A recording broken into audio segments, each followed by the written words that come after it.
이제는 여기서 이제 이 얘기를 끝냈으면 좋겠다. 위험한 수술 아닙니다.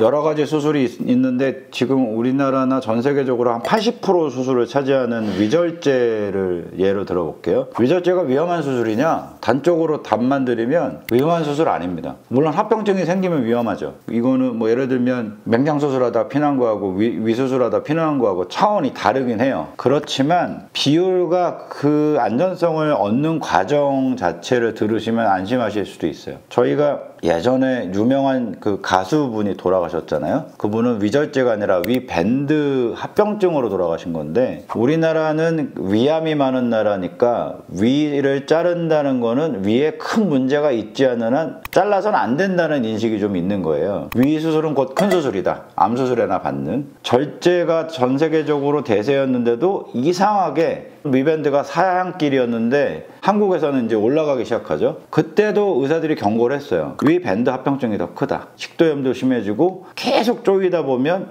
위를 천천히 뚫어버리는 일도 있고, 천공이나 미란이라 그러는데, 경고를 했지만 위를 절제하지 않는다는 장점 때문에 만연화됐었죠. 그러다가 신해철 씨 사망 사건 때문에 사회적 문제가 되면서 위밴드가 퇴출이 됐는데, 이게 퇴출이 되면서 위밴드만 퇴출되면 다행인데 위절제를 포함한 나머지 비만대사 수술도 위험한 수술로 낙인이 찍혀버린 거예요. 절대 그렇지 않다. 저희가 위절제 수술을 할 때 여러 가지 근거가 있어요. 사람 손으로 자르고 꼬매면 너무 오래 걸리니까 자동봉합기라는 걸로 자동적으로 봉합이 되면서 절단까지 되는 기구를 이렇게 쓰거든요. 그 기구의 에러율이 0.1% 미만이에요. 그런데 의사들이 또 기구를 믿지 않거든요. 특히 외과사들. 절제하고 나면 다 봉합을 해요. 이중봉합을 해서 그 부분을 다 메꿔주거든요. 그러니까 제일 치명적인 합병증이 피나고 뚫리는 건데, 이 합병증은 아주 숙련된 의료기관에서는 10년 동안 봐도 거의 볼 수가 없어요. 한두 케이스 있을까 말까예요. 학회에서 권고하는 게 0.2에서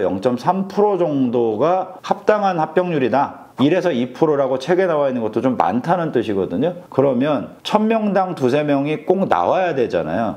그렇지 않다. 경험이 누적되면서 거의 제로로 가요. 그래서 안심하셔도 되는 첫 번째 이유, 확률적으로 적다. 두 번째는 의사들이 하는 과정, 봉합과 수술 중에 테스트예요. 그다음 세 번째는 그래도 생겼을 때 어떻게 할 거냐. 이 발견이 늦으면 나빠질 수 있거든요. 발견을 위한 여러 가지 방법들, 수술 중에 내시경을 한다든지, 수술 끝날 때 꼭 출혈 여부 확인하는 배액관이랑 호수를 배에 남겨둔다든지, 수술한 다음날 조형 검사와 CT를 해서 누출 여부를 확인하고 먹이기 시작합니다. 위험성을 저한테 비교해달라고 얘기하면 물론 맹장보다는 어려워요. 좀 심한 맹장하고는 대등할 수 있지만 담낭 수술 정도 위험성으로 보시면 돼요. 꼭 대학병원 안 가도 어디서든 하든 그런 일반적인 외과 수술이잖아요. 안전성은 그렇다. 다만 경험의 차이가 있어요.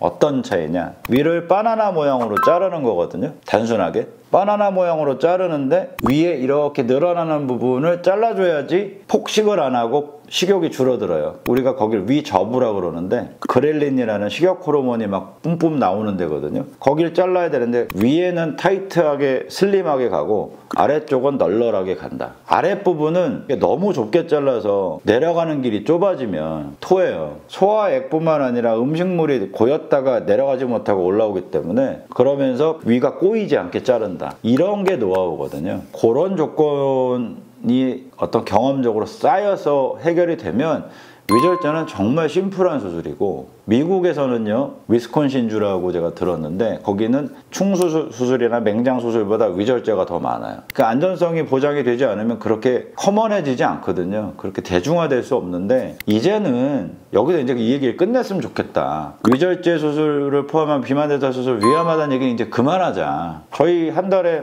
40여 분 이상 하거든요. 위험한 수술 아닙니다. 12지장 우회술은요 사실은 역사가 되게 복잡한데, 12지장 치환술이라고 있어요. 위에서 12지장으로 가는 길을 끊고 그 끄는 데다가 저 아래쪽 소장을 연결해 갖고 거의 영양 흡수가 잘 안 되게 거의 대장 근처에서 연결하는 게 있거든요. 그러면 이제 영양소가 쫙쫙 빠져나가니까 살이 급격히 빠지는데, 저 12지장 치환술, 12지장 길을 바꿔버린다. 이 수술의 단점이 영양결핍이었는데 이 대장에서 얼마 안 되는 데다가 우회를 하니까 이걸 점점 위로 올려본 거예요. 영양결핍이 안 일어나는 영역까지 올리다 보니까 12장 우회술이 탄생된 거거든요. 근데 이제 12장 우회술이 요즘 와서 왜 곽광을 아시아권에서 받냐면 위절제로는 부족하고 위암도 많고 루아이를 해놓으면 위하고 공장을 이으니까 여기가 자꾸 헐거든요. 이런 단점들이 있기 때문에 이걸 대체할 만한 게 없을까 할 때 이제 12장 우회술이 딱 나타난 거예요. 우회술을 하고 싶은데 위내시경은 거리낌 없이 하고 싶은 사람들한테 좋은 추천 수술이 됐는데 하필 12장을 끊는 그 위치가 췌장 머리 쪽이에요. 바로 옆에 담도 있고 바로 위에 간 있고 제일 의사들이 건드리기 싫어하는 쪽. 거기 수술이야 무난하게 그냥 뚝딱 끝나면 되지만 거기가 누출이 된다든지 이러면 좀 합병증이 커지니까 수술하는 사람도 부담스럽고 그렇죠. 12장 우회술 해준다고 그러고 그냥 위절제만 하고 수술 너무 난이도가 높아갖고 못했다고 이런 경우도 전 들었고 근데 우리나라에도 한 4-5군데밖에 안 할 겁니다. 그 수술을 제일 많이 하는 의사 중에 하나인데 잘 빠져요. 그러니까 웨이트 빠지는 속도가 제일 빠르고 길어요. 160kg 환자 같다. 내 살을 절반 정도 뺄 수 있는 수술을 추천해주세요. 그러면 저는 12장 우회술. 위절제를 했으니까 먹는 양 제한의 의미도 있지만 흡수가 늦게 되도록 우회를 하니까 흡수 제한의 의미도 같이 있는 거거든요. 옛날에는 기계적으로 2m, 2.5m 이렇게 재서 했는데 요즘은 저 같은 경우엔 12지장을 뺀 나머지 소장 길이를 다 재서 거기서 몇 미터 이렇게 비례적으로 해요. 장 길이가 다 사람마다 틀리니까. 영양결핍은 안 일어나지만 살이 실질적으로 효과적으로 빠질 수 있는 위치에다 딱 연결을 하려면 길이를 재야 되거든요. 해보니까 결핍도 없고 체중도 아주 장기간 잘 빠지더라. 단 수술은 어렵다.